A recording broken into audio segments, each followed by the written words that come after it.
Henry's hateful lies about your mother and your parentage ignited a visceral rage within you. Miles away, Ian seethed, vowing revenge. Wendy's claim about the company fueled your doubt, but Henry's escalating insults shattered it. You moved swiftly, grabbing his collar, your fury captured by the live stream. His fear-filled cries for help went unanswered as he stared into your bloodshot eyes. "Nora," he choked out. Fists clenched, facing the man who defiled your mother, "Will you strike? And how will Justin react to this public explosion?"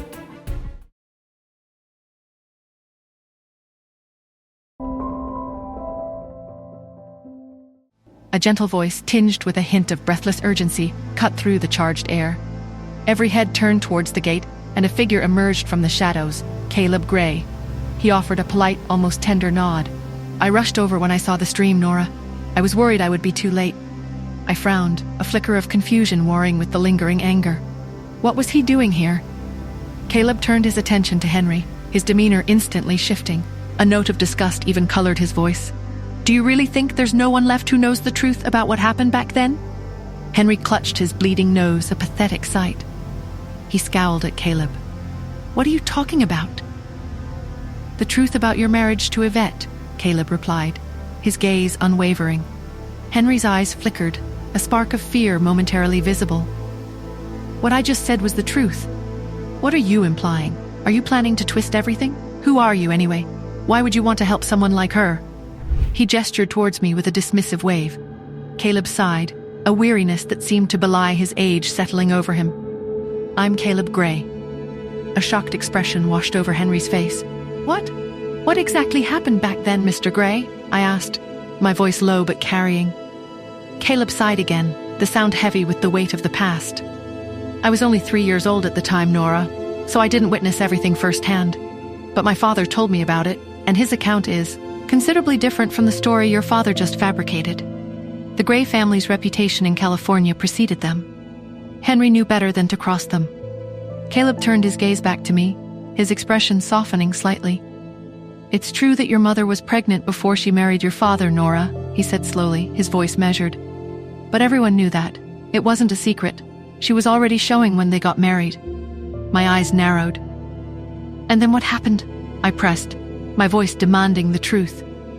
"Your father was just a clerk at the time, Nora," Caleb explained, his gaze steady. "But your mother, she had feelings for him. She told him the truth about her pregnancy." Henry sputtered, his denials weak and unconvincing. "That didn't happen at all." But Caleb reached into his jacket pocket and produced a small, antique voice recorder pen. He pressed the play button. A clear, distinct conversation began to fill the air. The voice, so familiar yet strangely distant, was my mother's, calm, resolute. "Are you involved with anyone, Henry?" she asked. Henry's voice, younger, more hesitant, trembled slightly. No, I'm not." "Would you be willing to marry me then?" Yvette asked, a hint of something unreadable in her tone. "What?" Henry's disbelief was palpable. Yvette let out a low, humorless chuckle. "It would simply be a business arrangement. I'm pregnant, and my child needs a father. Your mother is ill, and you need money for her treatment." The sound of Henry swallowing hard was clearly audible on the recording. Then your assets," he began, his voice grasping. "I'm sick, Henry," my mother stated, her voice flat and devoid of emotion. "The doctors have told me that with my weak heart, there's a high likelihood that I won't live very long. The best I can hope for is a year with my baby before my heart gives out. After I die, the company will go to my child. I've already found a dedicated manager. As for you, you'll be my child's guardian. The dividends you'll receive before she turns 18 will be more than enough. I won't hold you back from getting married and having children either. I just want you to take good care of my child. In return, I'll transfer the villa where I'm living to you." Henry's voice was thick with disbelief. Why did you pick me?" Yvette merely chuckled, offering no explanation. Aren't you worried that I won't be a good father?" Henry pressed, his voice laced with a hint of desperation.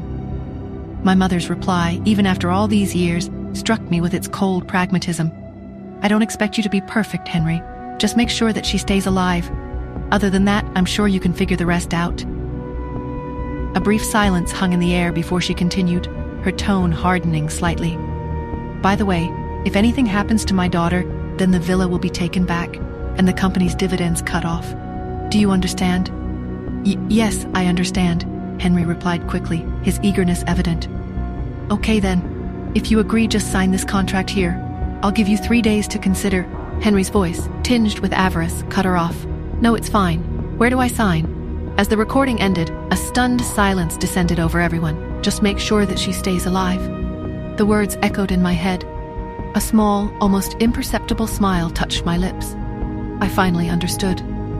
Just make sure that she stays alive, I repeated softly, a newfound understanding dawning within me. Melissa, recovering from her shock, rounded on Henry, her voice filled with disgust. You're worse than a parasite, Henry. How dare you come here and spew your lies after everything we've just heard? Simon's face was a mask of fury. We were willing to let this go to avoid further ugliness, but after this, we want nothing more to do with you. Henry and Wendy clung to each other, their expressions a mixture of disbelief and self-pity. You think you've won? What was Henry about to say? What desperate move might he still have up his sleeve? And with the truth finally revealed, what will become of the company and my future? Hi, Nora here. If you are wondering what happens next, then download the Pocket FM app and listen to the exciting episodes of Saving Nora Now with the link in the description.